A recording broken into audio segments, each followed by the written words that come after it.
Account GMS Cleveland. Before we get started, we'll give all praise and the glory to Yahweh, Yahweh, Bahashem, Bahashem, Yahushai, Yahushai, Bahashem, Bahashem, Kakadash. Kakadash. Double honors to the apostle elders, great millstone, who well, and peace and blessings to the hopeful elect that preach the truth sincerely across the four corners of the earth. Listen to the lesson to the spirit and power of Bahashem, Yahushai. Lord willing, this lesson be edifying to the hopeful elect. And name of this lesson is the kingdom of heaven is within you, because the kingdom of heaven is a people before it's a place, man. The Lord is setting up a kingdom right before these people's eyes, and before the brothers grab their scriptures, I'm gonna grab this real quick. This is the book of Daniel, chapter 2, verse 44. It say, and in the days of these kings shall the Most High of heaven set up a kingdom which shall never be destroyed, and the kingdom shall not be left to other people, but it shall break in pieces and consume all these kingdoms, and it shall stand forever. Right? And that kingdom is talking about the kingdom of the nation of Israel, man. And it said in the days of these kings. So in the days that these heathens, these different heathens is going to be ruling over the earth, the Lord is going to set up a kingdom, and he's starting that kingdom with his elect out of the nation of Israel, the so-called Negroes, Latinos, Native Indian descent. By what? Bringing them together, man. Bringing the elect together, like as that one stick that is spoken about in Revelations, because hey, the kingdom of heaven, the beginning was being started when Yahweh Shah was on the scene, you know. Then he brought the 12 disciples, and then the rest of the elect came in through from there, because that's when Yahweh Shah died, that's when the last days started. But we had to fall away from our heritage. But through the spirit and power of Yahweh Shem Yahweh Shah, he blessed us with our heritage again. And the elect is coming back together again, like they did in the time of Yahweh Shah and in the time of Acts. This is the time of Acts all over again, reincarnated, just on a deeper level, on a reincarnation level. But fast forward to today time, what's going on? The truth is flourishing throughout the earth, and the elect is coming back together and waking up as that one stick. Because the scriptures say what? That this gospel shall be preached throughout all the earth, and then shall the end come. That happened in this time, in Yahweh Shah time, the gospel wasn't being pushed out how it is now, man. Because we have the unicorn, the internet. That's why in Yahweh Shah time, when the disciples asked the Lord, "Is the kingdom about to be started?" He said, "No, it's not given unto you. It's given for a whole different time period, man. Which is now." So that's what Daniel 2:44 is going into, man. It's talking about that prophecy is coming to pass now. The Lord is setting that kingdom up right now, man, with his elect man, you know, before he actually bring the physical kingdom, the physical city. It starts with the people, you know. But who got that Revelations 11? This is the book of Revelation, chapter 11, and verse 3. And I will give power unto my two witnesses, and they shall prophesy 1,000. Can you talk louder? It says, Revelation chapter 11 and verse 3. And I will give power unto my two witnesses, and they shall prophesy 1,260 days, clothed in sackcloth. And that two witnesses talk about the northern and southern kingdom. Because when you read in Jeremiah, it talk about what? That the children of Judah and Ephraim shall be oppressed together. We're here in America, man. All 12 of the tribes is here. And we was in what? We was in hardcore slavery. getting lynched, and it said that they prophesied in sackcloth for the 203 score and 6 days, man, which is that 1,203 score and 6 days, which is 1,260 days, 1,260 days, which is the what the apostles say, that 3.5 prophecy. The 350 years from 1619 to 1969, man. We was under that darkness of not knowing who we are as a nation, because the prophecy started when Judah came over here, because the northern kingdom was already in slavery and getting shipped off. But the prophecy of the southern kingdom is coming over here. That's when that 350 years started, man. And we basically discontinued from our heritage. That was that, that was a part of that falling away. But hey, the Lord and sackcloth, that's what we wore. We was acting the prophecy out. We wasn't physically prophesying, but we was living the prophecy out, man. But when 1969 came, what happened? The Lord brought us back to our heritage using Abba Bivens, and under Abba Bivens, the rest of the apostles, elders, all the way to apostles, elders, a great millstone, all the way to the truth is the 100% truth is being flourished throughout the earth, man. Apostle Gabari was doing a video today going into qualities of elect, and one of the qualities is if that man have the 100% truth. So the 100% truth is being pushed out throughout the four corners of the earth, man. So this is how we know that the end is coming. Because, this is how you know that this place is about to get destroyed and we're in the end. Because all the prophecies is coming to pass, man. The truth, 1969, from to now, the truth flourished throughout the earth, because the Lord is setting up that kingdom. The kingdom of heaven, the foundation of the kingdom is what? The scriptures, man. The wisdom, knowledge, understanding of the scriptures, man. You know? Somebody got the Hosea. Yeah. This is the book of Hosea, 1 and verse 10. Unless y'all had a precept. And it reads, "Yet the number of the children of Israel shall be as the sand of the sea, which cannot be measured nor numbered. And it shall come to pass that in the place where it was said unto them, Ye are not my people, there it shall be said unto them, Ye are the sons of the living power." And that's going on now. Like we was mentioning back in Revelations 11, the truth wasn't being pushed out, that we was the children of the Most High, and the Lord came for the Israelites. That wasn't pushed then. When Abba Bivens came on the scene, that's when it started being pushed throughout the earth.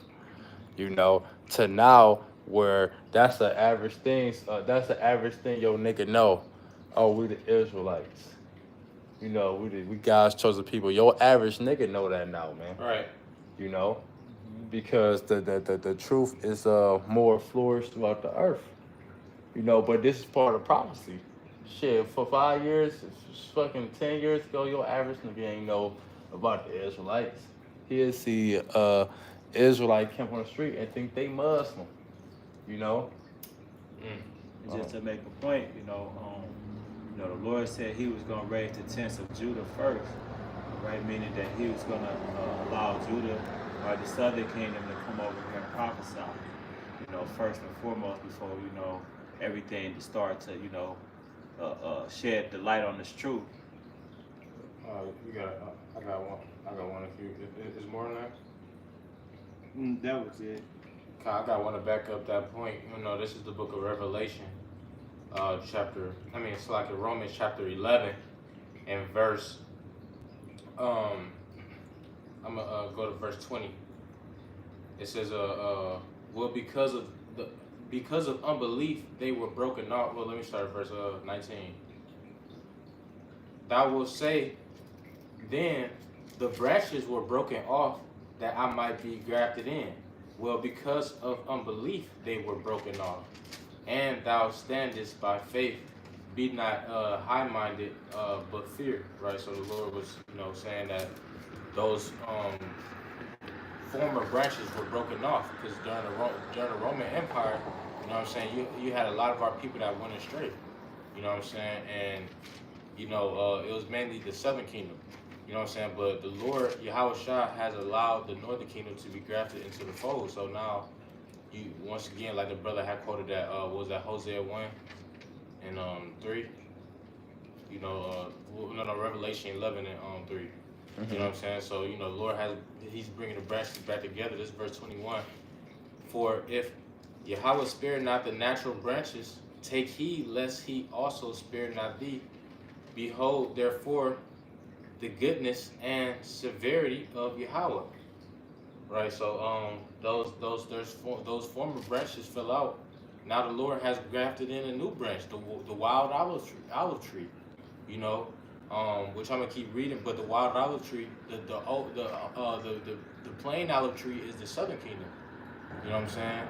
And the wild olive tree is the northern kingdom.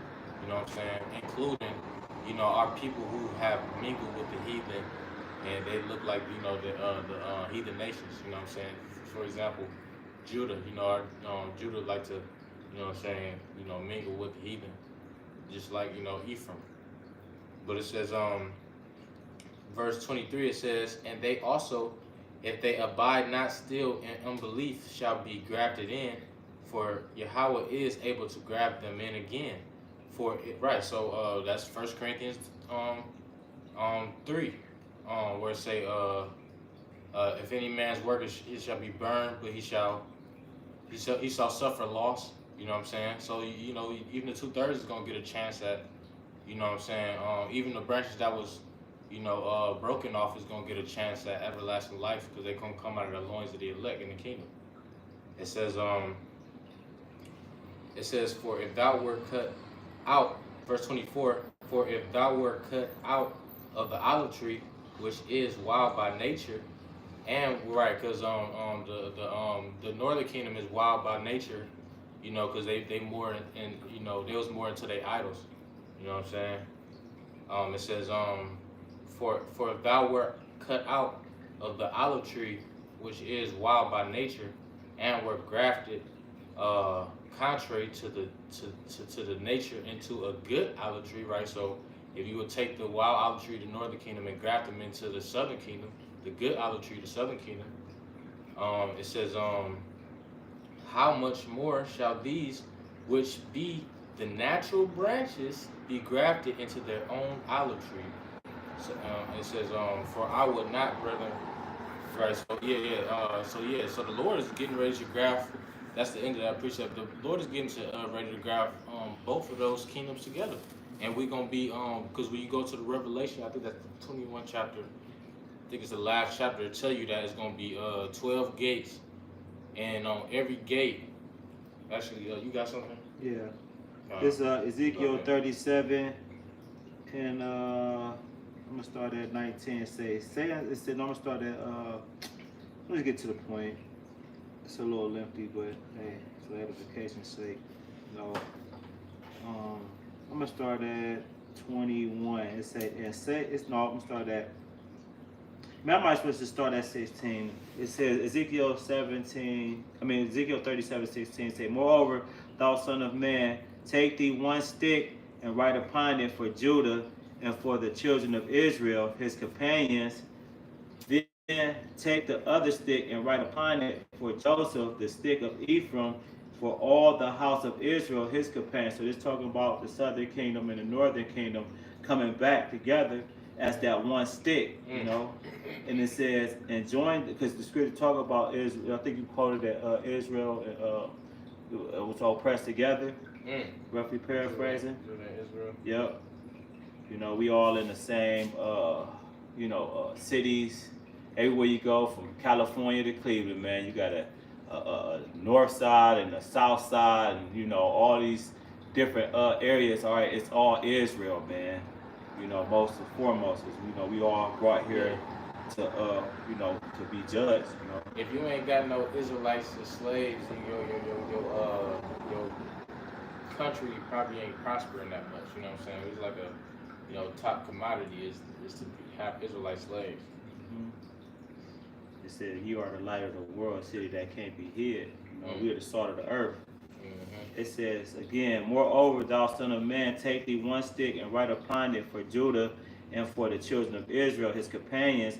Then take another stick and write upon it for Joseph, the stick of Ephraim, and for all the house of Israel, his companions, and join them one to another unto one stick, and they shall become one in thy hand.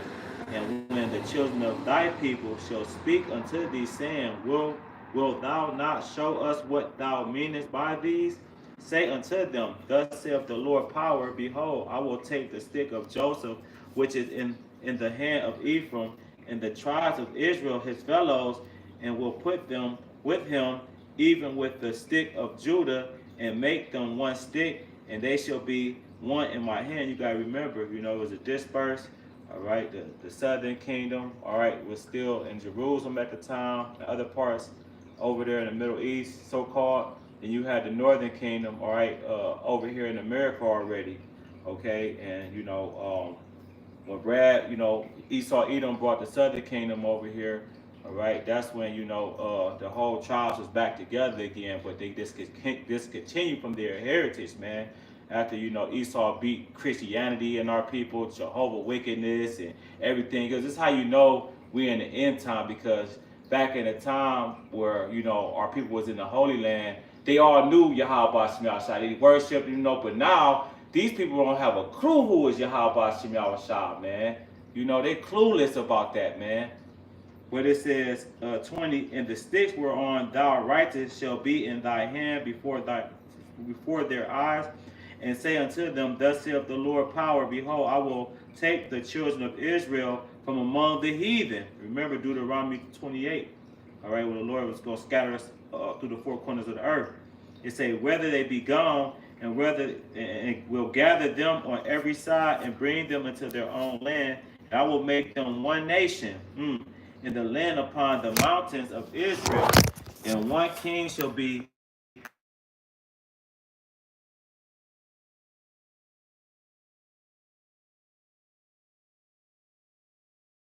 one." It says, "And they shall be no more two nations, neither shall they be divided unto two kingdoms any more at all. Neither shall they defile themselves any more with their idols, nor with their detestable things, nor with any of their transgressions. But I will save them out of all their dwelling places wherein they have sinned. And I will cleanse them, so shall they be my people, and I will be their God." So yeah, man, this is end time prophecy, what's going to come to pass. I was reading that, and I think Hebrews, where the Lord was going to put a new heart within us. All right, he's going to upload the law, statute, commandments in us, and we ain't going to have to go out and teach no more, man. We all going to be on the same accord in righteousness. But it says 24, "And David my servant shall be king over them, and they all shall have one shepherd. They shall also walk in my judgment, and observe my statutes, and do them.